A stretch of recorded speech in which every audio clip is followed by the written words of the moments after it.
சகரியா 9ஆம் அதிகாரம்.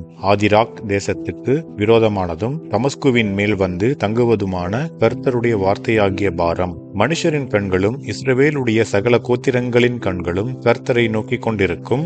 ஆமாத்தும் மிகவும் ஞானமுள்ள தீருவும் சீதோனும் அதன் எல்லைக்குள்ளாயிருக்கும். தீரு தனக்கு அரணை கட்டி தூளை போல் வெள்ளியையும் வீதிகளின் சேற்றை போல் பசும் பொன்னையும் சேர்த்து வைத்தது.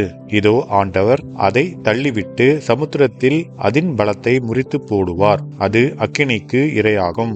அஸ்கலோன் அதை கண்டு பயப்படும். தாத்சாவும் அதை கண்டு மிகவும் துக்கிக்கும். எக்ரோனும் தன் நம்பிக்கை அற்றுப்போனபடியால் மிகவும் பிரலாபிக்கும். தாத்சாவில் ராஜா அழிந்து போவான். அஸ்கலோன் குடியற்றிருக்கும். அஸ்தோத்தில் வேசி பிள்ளைகள் வாசம் பண்ணுவார்கள். நான் பெலிஸ்தரின் கர்வத்தை அழிப்பேன். அவனுடைய இரத்தத்தை அவன் வாயிலிருந்தும் அவனுடைய அருவருப்புகளை அவன் பல்லுகளின் நடுவிலிருந்தும் நீக்கி போடுவேன். அவனோ நம்முடைய தேவனுக்கென்று மீதியாக வைக்கப்பட்டு யூதாவிலே பிரபுவை போல இருப்பான். எக்ரோன் எபூசியனை போல இருப்பான். சேனையானது புறப்படும் போதும் திரும்பி வரும்போதும் என் ஆலயம் காக்கப்படும்படி அதை சுற்றிலும் பாளையம் போடுவேன். இனி ஒடுக்குகிறவன் அவர்களிடத்தில் கடந்து வருவதில்லை.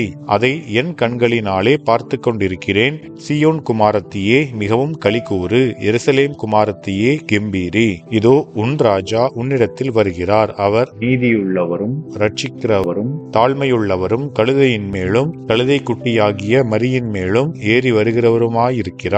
எப்பிராயிமினின்று இரதங்களையும் எருசலேமினின்று குதிரைகளையும் அற்றுப்போக பண்ணுவேன். யுத்த வில்லும் இல்லாமற் போகும். அவர் ஜாதிகளுக்கு சமாதானம் கூறுவார். அவருடைய ஆளுகை ஒரு சமுத்திரம் தொடங்கி மறு சமுத்திரம் வரைக்கும், நதி தொடங்கி பூமியின் எல்லைகள் பரியந்தமும் செல்லும். உனக்கு நான் செய்வதென்னவென்றால், தண்ணீரில்லாத குழியிலே அடைப்பட்டிருக்கிற உன்னுடையவர்களை நான் உன் உடன்படிக்கையின் இரத்தத்தினாலே விடுதலை பண்ணுவேன். நம்பிக்கையுடைய சிறைகளே அரணுக்கு திரும்புங்கள். இரட்டிப்பான நன்மையை தருவேன், இன்றைக்கே தருவேன். நான் எனக்கென்று யூதாவை நாணேற்று எப்பிராயிமிலே வில்லை நிரப்பி சீயோனே உன் புத்திரரை கிரேக்கு தேச புத்திரருக்கு விரோதமாக எழுப்பி உன்னை பராக்கிரமசாலியின் பட்டயத்துக்கு ஒப்பாக்குவேன். அவர்கள் பட்சத்தில் கர்த்தர் காணப்படுவார். அவருடைய அம்பு மின்னலை போல புறப்படும். கர்த்தராகிய ஆண்டவர் எக்காலம் மோதி தென் திசை சுழல் காற்றுகளோடே நடந்து வருவார். சேனைகளின் கர்த்தர் அவர்களை காப்பாற்றுவார். அவர்கள் பட்சித்து கவன் கற்களால் கீழ்ப்படுத்திக் கொள்வார்கள்.